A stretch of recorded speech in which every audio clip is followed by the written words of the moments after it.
What's up, my brothers from another mother? We've got a interesting conversation we need to have about the sexual marketplace and the intricacies of hypergamy. But this is going to deal with the micro when it comes to the sexual marketplace and the male versus female sexual strategy and some very cold, hard, uncomfortable truths about what hypergamy is when it comes to open hypergamy. So first of all, let's talk about the male-female sexual strategy. Pretty straightforward. It's widely accepted that this is what it is. It's not disputed. The male sexual strategy is unlimited access to unlimited women, and the female sexual strategy is hypergamy, more specifically open hypergamy. So let's use this illustration to try to go down this rabbit hole and explain the significance of this discovery. This is through my own observations, personally, and through all the guys that I've coached. So we'll put it in perspective this way. You guys are probably familiar with the game of soccer. It's obviously the most popular game on the planet.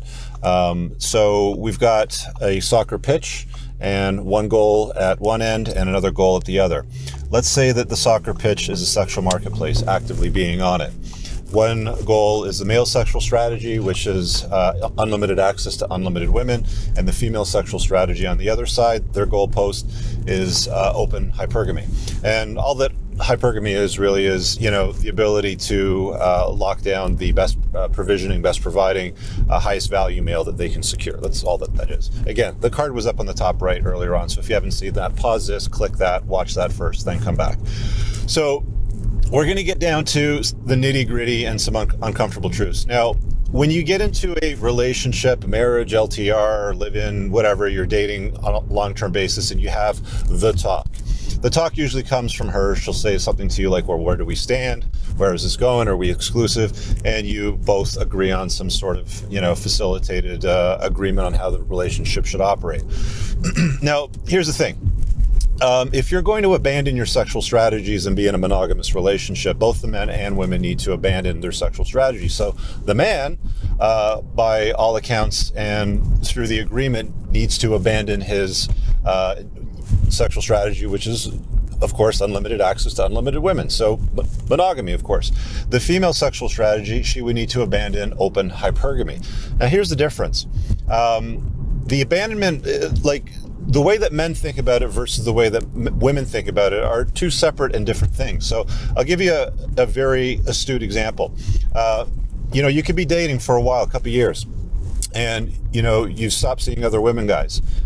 You've deleted your dating apps and all that sort of stuff. And you're an exclusive monogamous relationship sort of thing. So you've abandoned your sexual strategy. You're off the soccer pitch. You're not trying to score any goals right now. Here's the thing, though. The way that hypergamy works is that it's so ingrained in culture in such a deep level, and it's very hard for women to avoid. So, for example, she might be monogamous with you or declare monogamy. The universal standard, according to Esther Perel, is declared monogamy but clandestine adultery. That's basically the way that most of the West works. But let's just set that aside for a second. If she's on social media, fellas, and she's making consistent, regular posts, she's not selling a product or a service using social media to promote a business, for example. So the business, or more specifically, what she's promoting is herself.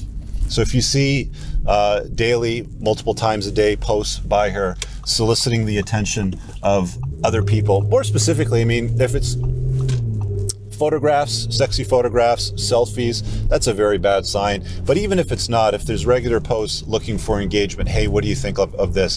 DM me your feedback on this. Here's a survey, click this and respond. Send me your feedback. She's basically got what my friend George calls a box of dicks. Her phone is essentially soliciting the attention of other men. So it's not always, Steve from accounting or Kevin from sales that might be, allowing her to facilitate open hypergamy.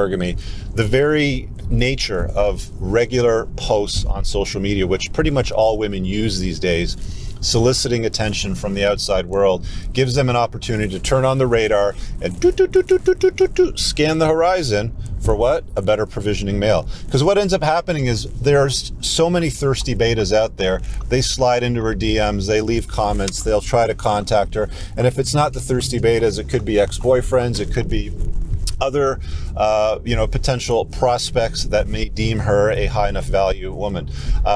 So again, if she's an attractive woman and she's making regular posts on social media, the thing that you have to understand about female nature is they're not going to take ownership for it. Their solipsism doesn't allow them to. They're probably going to deny it. In fact, right now in the comments, you're going to look and they're probably going to say, well, you're wrong, or, blah, blah, blah. It's mostly pointing and sputtering. But I'm only pointing to the cold, hard facts, Men are getting off the soccer pitch and not seeing other women. Women, however, if they're still making regular posts on social media, soliciting attention, whether it's selfies or looking for feedback, DM me this, take this poll, they are trying to optimize their hypergamous nature, and I don't believe it's intentional. I don't think it's something that they're trying to do intentionally, but it's inadvertent simply because of what female nature is. So that is a cold hard truth bomb, if you will, about the nature of the sexual marketplace and the dynamics between men and women. When we're told to abandon our sexual strategy and not see other women, men, you need to expect her to do the same. Their sexual strategy is open hypergamy, and if they're constantly seeking the attention and validation from other people, guess what? She's still on the soccer pitch playing the game. You should be on it too. There you have it, fellas. Leave a comment below. I know this is going to be a controversial video. Some of you guys are going to hate it. Some of you are going to love it. Share it with somebody that needs to see it. I think it's a profound thing to consider for both men and women. Let me know what you think. We'll see you guys in the next video. By the way, if you want to make a request for a video topic, I'll put a card up on the top right. I've got a shout out to something at the end of every video. You just click that, you make a small donation, and then send me an email with the topic it is that you want me to cover. Hope you guys enjoyed the video again. See you guys later. Peace. All right, guys, I really hope that you enjoyed that clip. If you want to check out the full-length podcast episode, you can find that right over here. Also, make sure you visit my website over here where you'll find my supplements, the opportunity to book me privately one-on-one for coaching, and most importantly, my new School of Unplugging, which you'll find on the courses tab. Newer to the channel, hit subscribe.